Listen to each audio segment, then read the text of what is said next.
Amen. Wel, bron i 8 mis yn ôl rwan, nes i sôn yn fanna, ar ei malu Olivia, cyrraedd ein byd ni. A mae'n rhaid i ddweud, mae wedi troi myd i ar ben i lawr ym mhob ffordd, yn y da a'r drwg falle. Ond ar ei malu cyrraedd, a fel unrhyw babi arall os ydych chi wedi bod trwy'r profiad yma, ar ei gyrraedd, a be oedd yr reaction cynta i'w arrival hi yma ar yr ddaear, oedd yn amlwg i crio syth bin, ynde? Mae'r gwaedd na yn dod allan, a mae hwnna'n waedd, yn dydy, yn amlwg o isio bwyd, o isio rhywbeth corfforol, ond wrth i fi feddwl amdano peth a gweld be oedd astudiaethau'n dweud, mae'r cri cynta na sy'n dod allan o ceg babi yn fwy na jyst cri corfforol. Mae'n gri amdan cysylltiad. Mae'n gri amdan rhywun i perthyn. Mae'n gri amdan am cariad.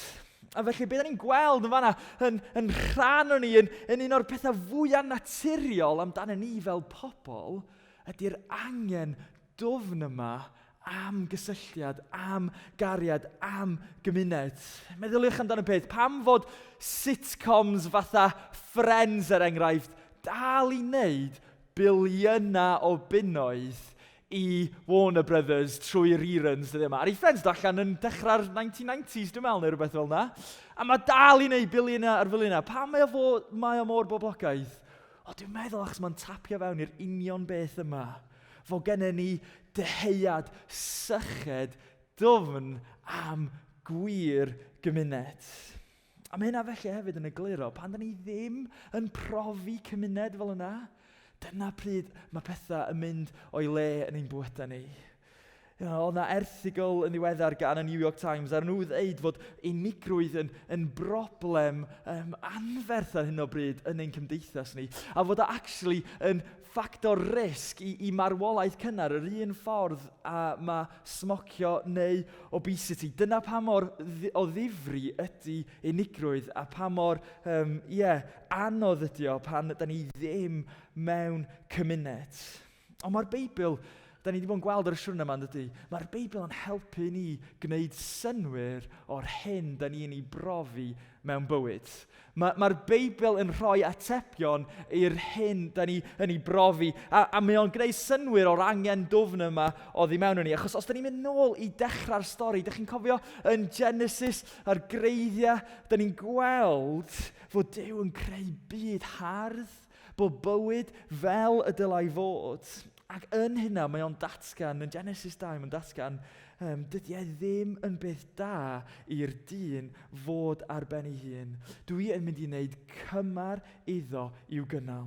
A chi'n clywed na fanna, byd fel y dylai fod, byd da iawn o Duw di greu, ond yr unig peth oedd ddim yn dda, oedd i rhywun fod ar ben ei hun. A ni'n gweld, a ni wedi'n creu ar lun a delw Duw yn dod. Ni'n gweld yna reit ar dechrau'r stori.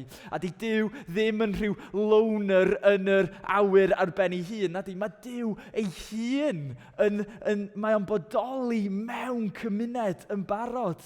Mewn cymuned o gariad, y tad, y mab a'r ysbryd glân. A felly os da ni wedi ein creu fel pobl sydd i efelychu Duw ar lun a delw Duw, da ni'n gwybod felly, da ni i ffynnu pan da ni yn byw mewn cymuned o gariad hefyd. Dyma da ni wedi'n creu i fod.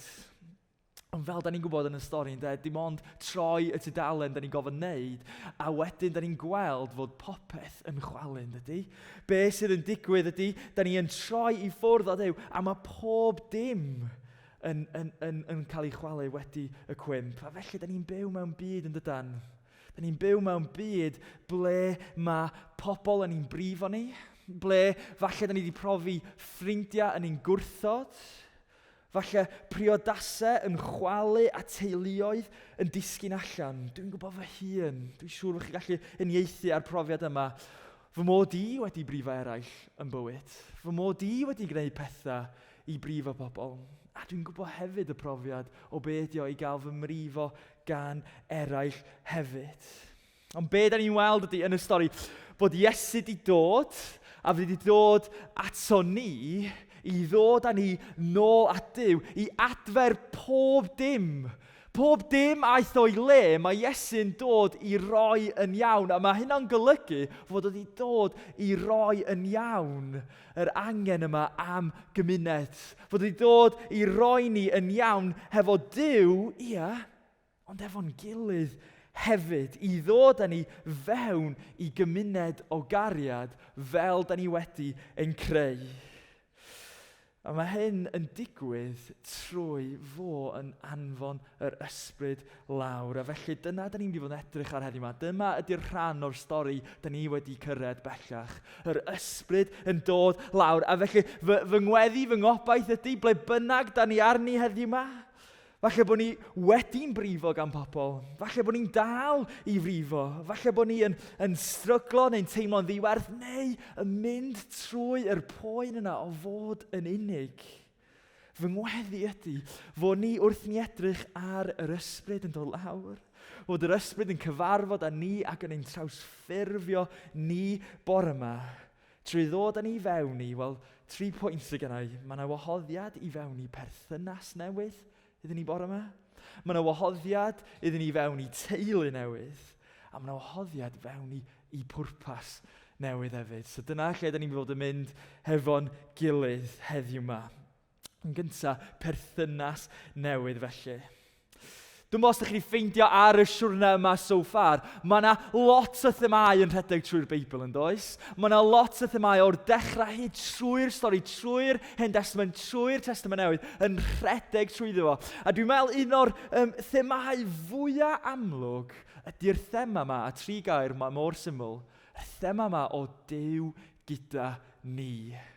Mae o'n dechrau yn y dechrau, yn dydy, fel ni'n sôn, yn y creu. Mae Duw yn creu byd hardd fel y dylai fod. A ble oedd Duw? Roedd Duw gyda ni. Wedyn, mae'r cwymp yn dydy, a mae'n effeithio pob dim, a mae'n effeithio y reality yma o Duw gyda ni. Ond be da ni'n weld ydy, trwy'r stori, deiad dwfn Duw ydy i fod gyda ni. Felly di o ddim yn rhoi fyny ar y ddynoliaeth. Be mae'n neud? Mae o yn mynd ar ei ôl nhw. Mae o'n achub nhw. Mae o'n peidio rhoi fyny ar nhw bod nhw yn rhoi fyny ar Duw tro ar ôl tro. Mae Duw yn committed i fod gyda ni. A felly dyna pa mae'n deud i Israel i adeiladu, tabernacl yn gyntaf yn yr anialwch a wedyn teml yn y wlad. Pam? Achos fod Duw isio fod gyda ni. A wedyn, da ni'n gweld ydan, wrth i Iesu cyrraedd y ddaear, mae o'n cael yr enw, yr Emmanuel enw yma. Be mae hwnna'n olygu?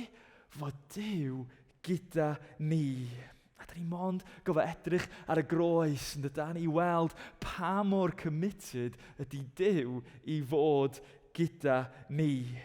Gweld trwy'r stori cyfan yn dydan, yr thema yna mor amlwg fod Duw gyda ni. Ond mor hir trwy'r stori, trwy'r Hen Testament fan ni'n sôn dan yr tabernacl, y teml, oedd o mewn cwmwl o dan yn arwain yr Israeliad. A mor hir, roedd y syniad yma o Dduw gyda ni yn syniad bell. Doedd na ddim agosrwydd, oedd rhaid fod yna rwystyr, oedd rhaid fod yna separation rhwng Duw a'i bobl, fod Duw rhy sanctaidd i fod hefo bobl fel ni, oedd yn ddrwg ac yn llawn pechod. A mor hir, o hwnna'n rhywbeth gwbl amhosib o Duw go iawn fod gyda ni. A wedyn pan oedd Iesu ar y ddaear, mae o'n gwneud yr addewid. Wel, dwi'n siŵr ar y pryd, absolutely ridiculous yn wrth nhw rando ar y peth. Mae Iesu'n deud iddyn nhw yn Ioan 14, byddai'n gofyn i'r tad, a byddai'n rhoi un arall fydd yn sefyll gyda chi ac yn aros gyda chi am byth, sef yr ysbryd sy'n dangos y gwir i chi. Chi'n clywed yna, mae Iesu'n deud, mi fydd yr ysbryd yn ysbryd ysbryd Duw yn dod ac yn sefyll gyda chi. Yn aros gyda chi hyd y diwedd. Dwi'n siŵr fod hwnna wedi bod yn beth anodd ofnadwy i'r pobl ar y pryd ddeall, a mae dal yn strygl iddyn ni. Ond beth ni'n gallu sbio ar ydy, yn yr hanes, Mae hyn yn dod yn wir, mae popeth yn newid ar dydd y Pentecost. Hwna ydy'r allwedd, dyna lle da ni'n mynd i fod yn gwario rhan fwyaf o'n amser ni bore yma, ydy ar y diwrnod yma, ble mae'r addewid rhyfeddol yna gan Iesu, fod yna un yn mynd i sefyll ac aros gyda ni yn dod yn wir. A ni weld o ar yr fideo cynt, ond na i ddarllen y chydig adnodau cyntaf yna o Acta 2, ble mae Iesu wedi gadael erbyn hyn, a mae'r disgyblion yn yr oruwch o stafell, a maen nhw'n aros, maen nhw'n addoli a'i gilydd, ond dyn nhw ddim cweit yn siŵr beth sy'n dod nesaf. Ni'n gweld wedyn yn adnod 2 o pennod 2 o Acta, dyma sydd yn digwydd. Ac yn sydyn, dyma nhw'n clywed sŵn o'r awyr fel gwynt cryf yn chwethu drwy'r ystafell yr oedden nhw'n cyfarfod. Ac wedyn, roedd fel petai rhywbeth tebyg i fflamau tân yn dod i lawr ac yn gorffwys ar ben pob un ohonyn nhw. Dyma pawb oedd yna yn cael eu llenwi ar ysbryd glân ac yn dechrau siarad mewn ieithoedd eraill. Yr ysbryd oedd yn ei golluogi nhw i wneud hynny. Rwan, mae'n hawdd methu beth sy'n mynd ymlaen yn fama yn yr adnod yma. Mae yna dipyn o symboliaeth yn mynd ymlaen. A felly, di'n meddwl ni ddim mynd i fynd am yr... Pyn nes i goed o'n amser gyntaf, fi jyst yn meddwl amdano'r band Earth, Wind and Fire a'r Can September, sydd yn absolute tune. Ond da ni ddim cweit fod i fynd fan yna.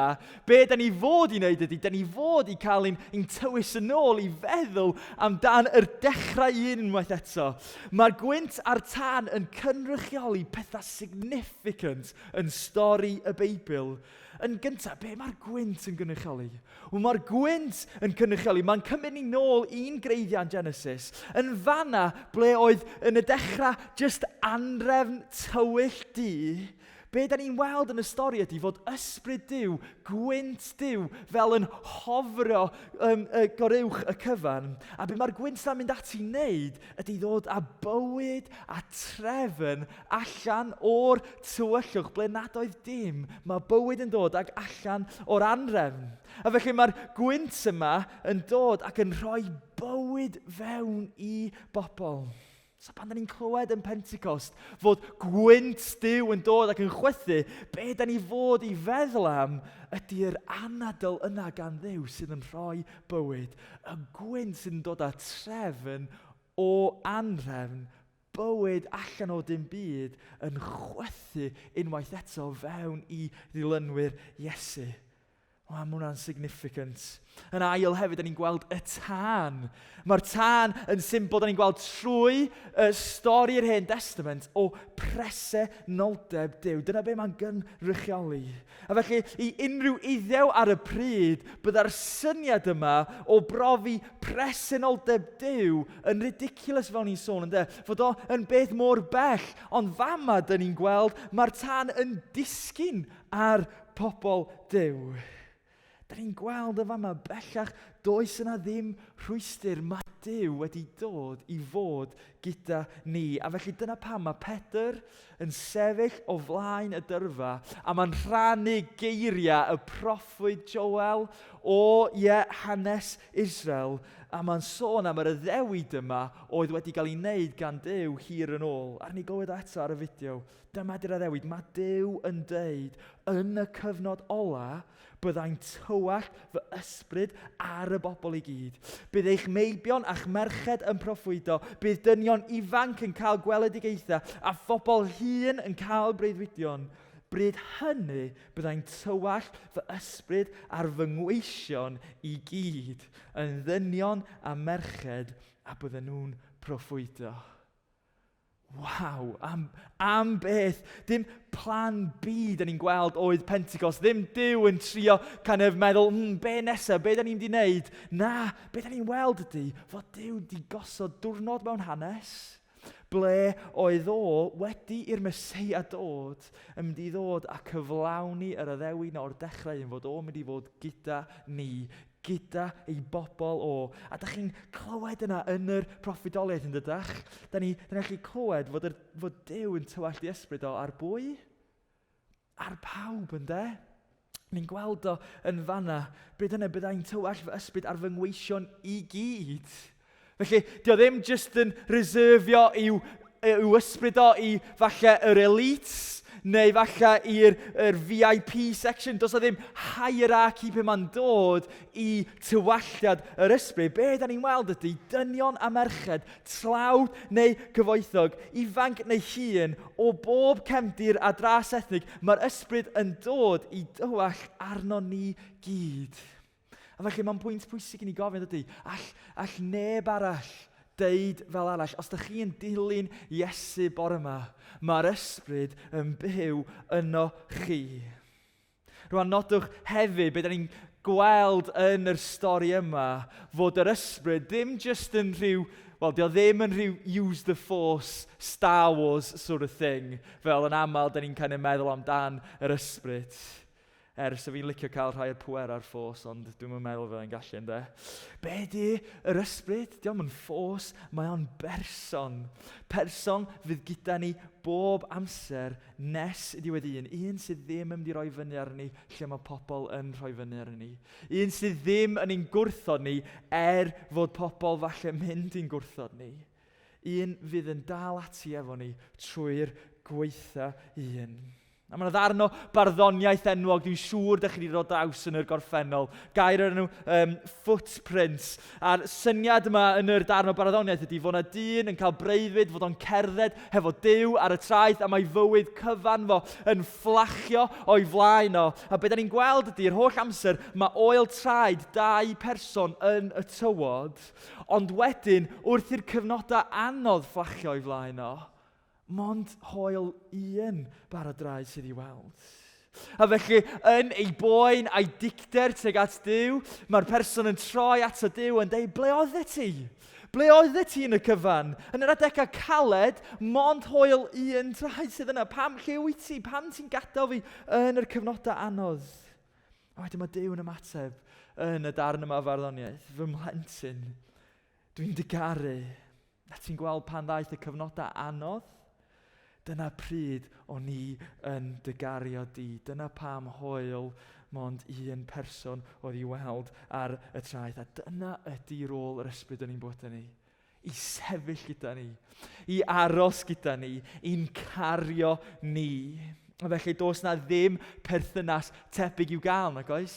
All pobl ddim rhoi yr hyn mae'r ysbryd yn ei gynnig iddyn ni. A felly y cwestiwn fwyaf naturiol iddyn ni bore yma ydy, ydyn ni wedi profi'r perthynas yna am ein hunain?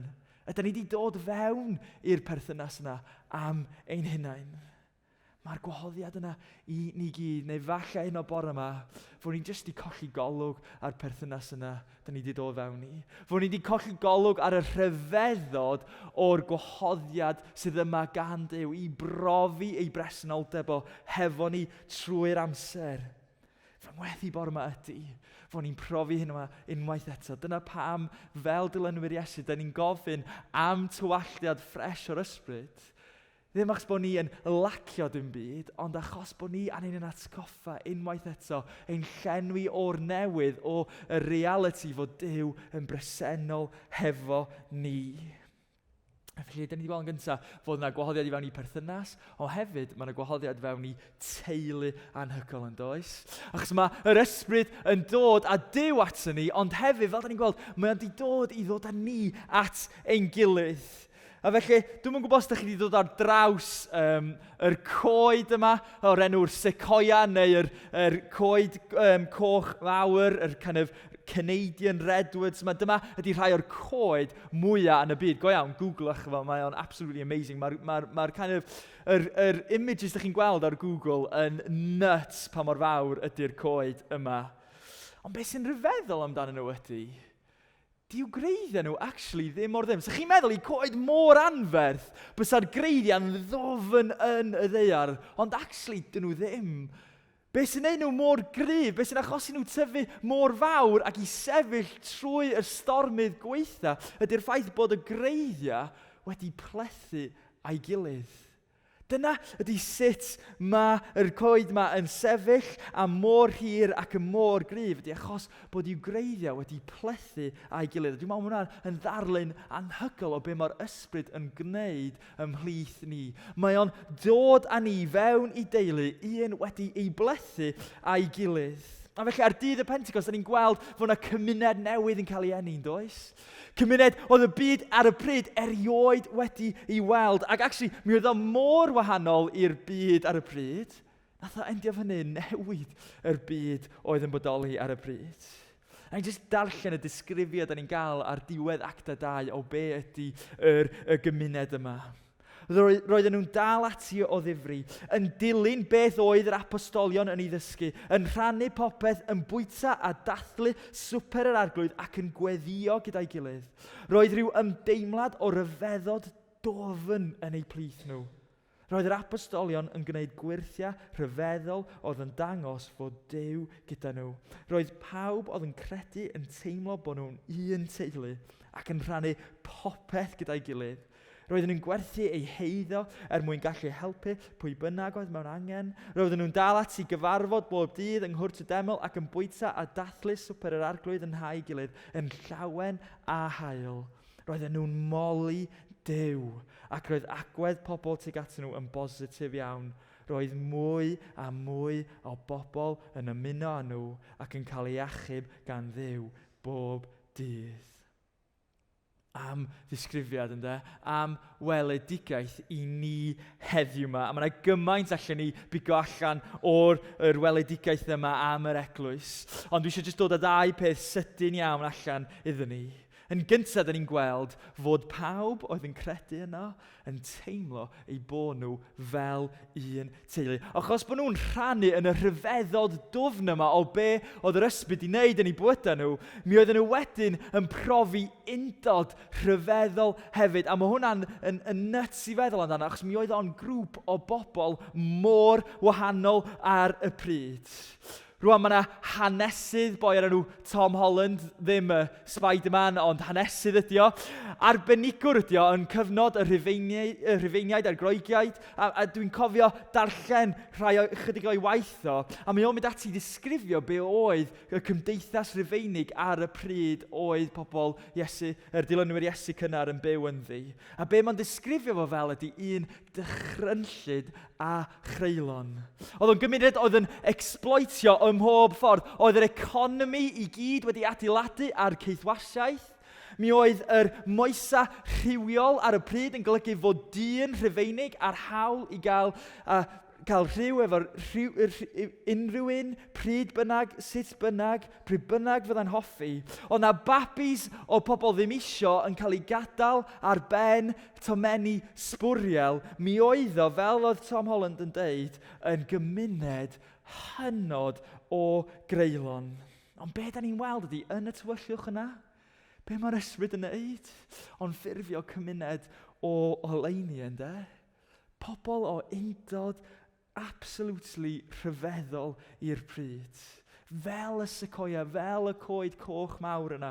Maen nhw'n clymu yn hyd. Maen nhw'n dod i gefnogi ei gilydd fel teulu. A felly, da ni angen clywed hyn bore yma, dydan? Da ni angen clywed beth bynnag ein cefndir. Mor anodd falle a poenus ydy'n profiad ni o teulu yn ein bywydau ni, syniad Duw ar gyfer yr eglwys ydy ein bod ni'n teulu go iawn. Fod o'n le i berthyn be bynnag mae pobl di gwneud i ni, be bynnag mae pobl di deud amdani, fod o'n le lle mae falle y tough guy show neu y got it all together act yn gallu dod i ben. Mae'n le i ni fod yn real, mae'n le iddyn ni fod yn onest, i ame a hefyd i gael ein caru. Achos yn y diwedd ynde, da ni'n gwybod, da ni wedi'n caru, edrych ar y groes gan Iesu yn ddi-ddiwedd. A fo, mae'r Beibl yn disgrifio, ydy pen yr eglwys. Felly, os mae Iesu ydy pen yr eglwys, ein galwad ni ydy weithio am yr un undod yna, i caru'n gilydd fel mae Iesu wedi'n caru ni. A felly, dyna sy'n mae Paul yn gallu deud i'r Galatiaid. Mae'n geiriau rhyfeddol pe da ni'n ystyried be oedd yr amser ar y pryd. Sdim ots os ydych chi'n iddew neu'n perthyn i genedl arall, yn geithwas neu'n ddinesydd rhydd, yn ddyn neu'n wraig, dych chi gyd fel un teulu sy'n perthyn i'r Meseia Iesu. Just radical, ond am byd fel o ar y pryd. Ac nhw'n gweld ei gilydd fel un teulu, ond hefyd ni wedi gweld oedden nhw yn rhannu popeth a'i gilydd, hyd yn oed yn barod i gwerthu eiddo mwyn helpu eraill oedd mewn angen. Dyna yw galwad yr eglwys, a mae dal i fod yr un peth heddiw yma. Curiad calon yr eglwys ydy i wneud cyfiawnder, ydy fod yn concerned ac actually fod yn involved mewn social justice hefyd. A mae yna dyn, just commentator ar y Beibl o'r enw Bruce Watkey yn disgrifio be ydy o i fod yn bobl Duw, pobl o cyfiawnder. Ac o'n i'n meddwl o hwn yn disgrifiad rhy dda i beidio rhannu. Be mae'n deud ydy fod the righteous, sef pobl Duw, they are willing to disadvantage themselves to advantage the community, whilst the wicked are willing to disadvantage the community to advantage themselves. A chi gwybod yna, fod pobl Duw yn barod, y galwad ydy, iddyn ni roi yn hunain dan anfantais mwyn manteisio'r gymuned. A bod yr opposite yn digwydd, yr drwg ydy, a mae hyn yn digwydd yn ein byd ni, fod yn aml iawn pobl yn barod i roi y gymuned dan anfantais i manteisio ei hunain. Ond mae Iesu yn rhoi priorities pan mae'r ysbryd yn ein llenwi ni. Mae'n rhoi golwg hollol gwahanol ar bywyd, a dyma be mae'r gymuned yn neud, ynddo? Maen nhw'n gwerthu eiddo. Maen nhw'n rhannu popeth. Mi oedd na gost i be oedd nhw'n gofod wneud i wneud siŵr fod pobl ddim mewn angen. Mi oedd nhw'n anfanteisio ei hunain mwyn manteisio eraill. A felly i ni heddiw yma, mae rhaid i ni gofio, dyma ydi curiad calon yr eglwys. Bron iawn, yr kind of most natural expression o be ydi o i gael ei llenwi gan yr ysbryd, ydy gwneud hyn, ydy gwneud cyfiawnder. A'r cwestiwn felly ydy, pa mor bell ydyn ni'n barod i fynd? Pa mor bell ydyn ni'n barod i fynd drost eraill? So ni'n gweld yn do, mae'n wahoddiad i perthynas newydd, mae'n wahoddiad i teulu newydd, ac yn ola, mae'n wahoddiad i pwrpas newydd. Rwan, na i byth anghofio gyfres yn llanw, nath Rhys wneud actually efo ni, few years yn ôl, o'r enw Antur yr Atgyfodiad. Dwi'n gweld mae yna Antur yr Advent, dwi'n siŵr mae hwnna'n rhan o'r kind of Carsalen branding erbyn rwan. Ond Antur yr Atgyfodiad, a na i byth anghofio gyfres yna, achos dwi'n meddwl mae'r just yr teitl yna'n unig yn bron iawn yn symio fyny be ydy pwrpas pob person sydd wedi llenwi ar ysbryd. Da ni i ddilyn Antur yr Atgyfodiad. Dyna literally ydy hanes llyfr yr actau, ynddo? Pobl hollol arferol, pobl amherffaith, ddim efo popeth efo'i gilydd, yn dilyn Antur yr Atgyfodiad, di dod fewn i'r perthynas newydd yna, di profi yr teulu rhyfeddol yna, a wedyn yn cael ei anfon allan hefo pwrpas newydd fewn i'r byd. A dwi'n meddwl dyna pam mae o'n ddiddorol y ffordd mae llyfr yr actau yn gorffen. Yn pennod 28, mae'n gorffen mewn ffordd hollol rhyfedd, really. Da ni'n clywed yn fama, am 2 flynedd gyfan arosodd Paul yno yn y tŷ oedd yn ei rentu. Roedd yn rhoi croeso i bawb oedd yn dod i weld, roedd yn cyhoeddi'n cwbl hyderus fod Duw yn teyrnasu ac yn dysgu pobl am yr arglwydd Iesu Grist, a doedd neb yn ei rwystro. A wedyn mae'n gorffen. Mae'n jyst yn gorffen fel yna. Does na ddim, dwi'n gwybod dwi ddim yn kind of literary expert yn byd fel yna, dwi'n awdur na dim byd, ond diwna ddim yn swnio fel diweddglo taclus na di. Di o ddim fel dylsa, mae fel bod y sens bod yna fwy ddod, ble mae actau pennod 29, achos di hwnna jyst ddim di gorffen fel mae fod. A chi wybod be, dwi'n meddwl mae hwnna'n hollol fwriadol gan Luke yr awdur oedd yn cofnodi'r hanes ar y pryd. Ond fwriadol does na ddim diweddglo taclus, achos mae'r stori'n parhau, yn dydi? Mae'r stori'n parhau ynddo'n ni. A felly, os da ni'n teimlo bod ni ddim efo yn byd i roi, os da ni'n teimlo yn annigonol neu'n ofnus, be mae'r ysbryd yn trio deud ydy, well, join the club. Dwi wrth fy modd yn rhoi nerth i bobl sy'n llawn ofn, a dwi'n wrth fy modd yn cerdded efo chi wrth chi ddod â gobaith fewn i'n byd. Dyna pam mae Iesu yn gaddo i'w ddilynwyr yn dechrau y llyfr yn bydd yr ysbryd glân yn disgyn arnoch chi ac yn rhoi nerth i chi ddeud amdana i wrth bawb drwy'r byd i gyd. Y cwestiwn ydy wrth i ni gloi, ydyn ni'n gymuned sydd ar bwrpas? Ydyn ni yn dilyn antur yr atgyfodiad? Ydyn ni'n annog ein gilydd i ddilyn yr antur yna? Ydyn ni'n rhoi tanwydd i'n breuddwydion ni? Ydyn ni'n codi'n penna'n gilydd pan maen nhw'n disgyn? Ydyn ni yn gwahodd yr ysbryd i ddod a'n harwain ni i ble mae'r angen mwyaf? Be da ni'n weld ydy, i'r Cristnogion cynnar, mi oedd yr antur yna, antur yr atgyfodiad, mi oedd o mor real iddyn nhw. Oedden nhw wedi profi yr Iesu atgyfodedig a wedyn di mynd ymlaen i rhannu'r stori yna. Mi oedd o mor real iddyn nhw, fe oedden nhw'n barod i risgio pob dim. Da ni'n gweld mewn hanes cofnodion, a da ni'n gweld, mi oedd yna pla yn aml yn taro'r dinasoedd mawr yma, ble doedd neb yn gofalu, in fact, wrth i bla ddisgyn ar ddinas, be oedd pobl wneud oedd mond ffoi i ffwrdd a trio edrych ar ôl bywydau hunain. Ond mae'n anhygoel, mae'n y cyfnodion mewn hanes. Pobl yn sylweddoli fod pobl Duw, dilynwyr Iesu, ta oedd eraill yn ffoi, mi oedden nhw'n symud i fewn. Mi oedden nhw'n risgio popeth i ofalu amdano sal. A da ni hyd yn oed yn gweld mewn cyfnodion mewn hanes. Oedden nhw'n colli eu bywydau yn y broses. Mae hwnna yn, arwydd o dewrder falle bod o. Ond chi'n gwybod be? Dwi'n meddwl mae'n arwydd cliriach o be mae'r ysbryd yn wneud. Mae'r ysbryd yn rhoi nerth.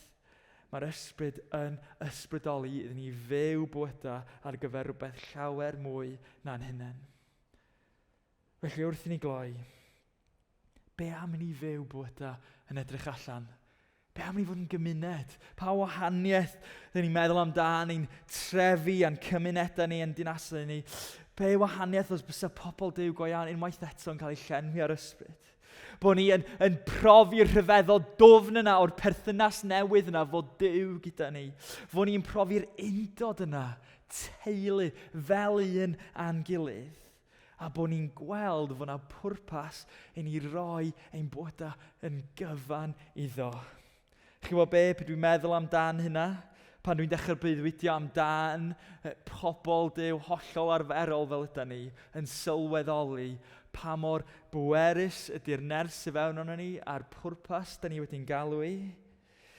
Dwi'n dechrau cael yn excited ac o iawn, dwi'n deud o'n bywyd fy hun, does dim byd. Does am byd fel byw bywyd yn dilyn yr antur yma a gweld bywydau a chymunedau yn cael ei newid yn enw Iesu. Just yn y foment yma, dwi'n meddwl so'n dda ni jyst cymryd eiliad bach. Seiliad bach i falle am y tro cyntaf, neu am y canfed tro i ofyn unwaith eto i'r ysbryd dod a'n llenwi ni. I ddod a'n atgoffa ni, ein bod wedi'n caru, ein bod ni ddim ar ben ein hunain, a fod nerth i'w gael heddiw yma. Felly ysbryd glân, tyd lawr, llenwa ni. Diolch am dod lawr, a diolch dy fod ti'n mynd i fod hefo ni, fel mae dair di'n deud, nes y diwedd un. Nes y diwedd un. Felly diolch, Iesu.